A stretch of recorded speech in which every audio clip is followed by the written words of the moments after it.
ನಮಸ್ಕಾರ ಮತ್ತು ಪೂಜಾ ವಿಕ್ರಮ್ ಬ್ಲಾಗಿಗೆ ವೆಲ್ಕಮ್.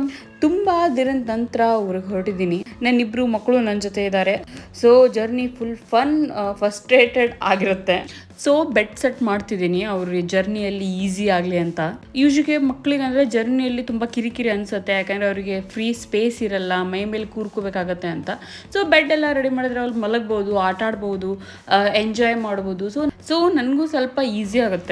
ನಾವು 4 o'clock ಅಥವಾ 5 o'clock ಅರ್ಲಿ ಮಾರ್ನಿಂಗ್ ಬಿಡ್ತೀವಿ. ಸೊ ಅವ್ರ ಹುಡುಗರು ಮಲಗ್ದಾನೆ ನಾವು ರೀಚ್ ಆಗಿಬಿಡ್ತಿದ್ವಿ. ಬಟ್ ಇವತ್ತು ಸ್ವಲ್ಪ ಲೇಟ್ ಆಗಿಬಿಡ್ತು. ಸೊ ಇಬ್ಬರು ತುಂಬಾ ಆ್ಯಕ್ಟಿವ್ ಆಗಿದ್ದರು, ಸ್ವಲ್ಪ ಜಾಸ್ತಿ ಮಲಗ್ಲೂ ಇಲ್ಲ ಅವರಿಬ್ಬರು.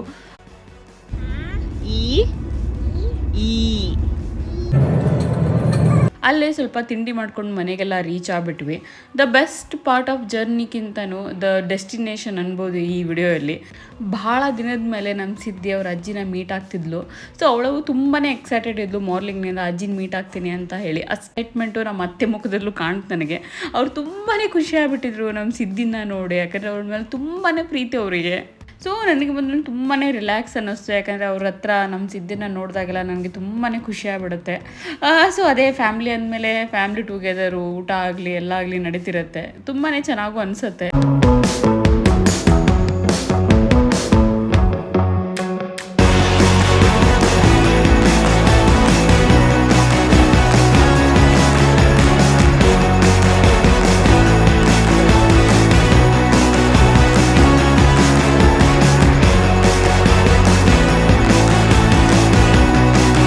ಹರಿಹರಕ್ಕೆ ಬಂದು ನಮ್ಮ ಅತ್ತೆ ಕೈಯಿಂದ ಮಿರ್ಚಿ ತಿನ್ನಲಿಲ್ಲ ಅಂದರೆ ಸಮಾಧಾನ ಆಗಲ್ಲ ನಮ್ಮ ಹಸ್ಬೆಂಡಿಗೆ, ಅದು ನನಗೂ ಆಯಿತು.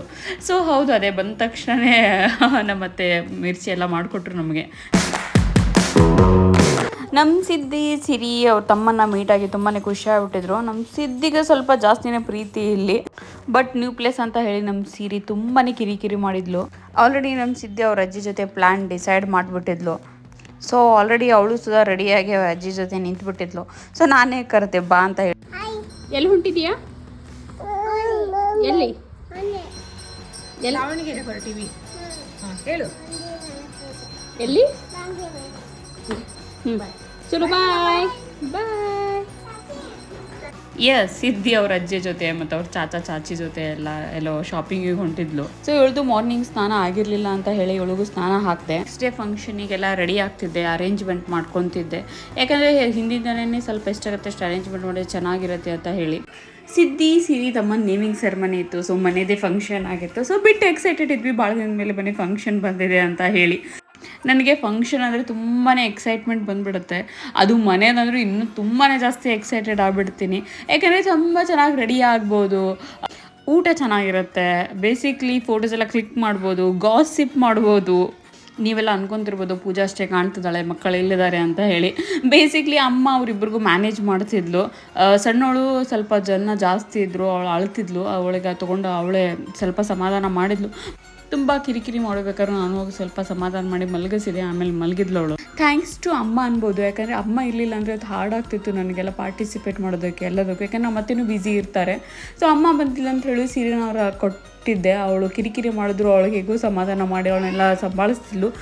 ಸಿದ್ಧಿ ಅವಳ ಅಪ್ಪ ಇದ್ದರೆ ಸಾಕಾಗಿತ್ತು ಅವಳಿಗೆ. ಬಟ್ ಅವಳು ತಾನೇ ಹೇಗೋ ಮ್ಯಾನೇಜ್ ಮಾಡ್ತಾನೂ ಇದ್ಲು.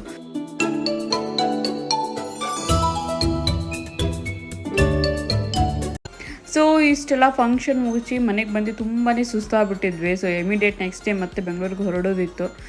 ಸೊ ಪ್ಯಾಕಿಂಗ್ ಎಲ್ಲ ಇಮಿಡಿಯೇಟ್ ಮಾಡಿ ಮತ್ತೆ ಬೆಂಗಳೂರಿಗೆ ನೆಕ್ಸ್ಟ್ ಡೇ ಹೊರಟ್ವಿ ಮಾರ್ನಿಂಗ್ ಎದ್ದ ತಕ್ಷಣವೇ. ದಿಸ್ ಈಸ್ ಹೌ ನಾನು ಎಂಡ್ ಮಾಡ್ತಿದ್ದೀನಿ ನನ್ನ ವ್ಲಾಗ್ನ. Thanks for watching and subscribing. Don't forget to subscribe and follow my channel. Thank you so much ನಿಮ್ಮ ಪ್ರೀತಿಗೆ, ನಿಮ್ಮ ಸಪೋರ್ಟಿಗೆ.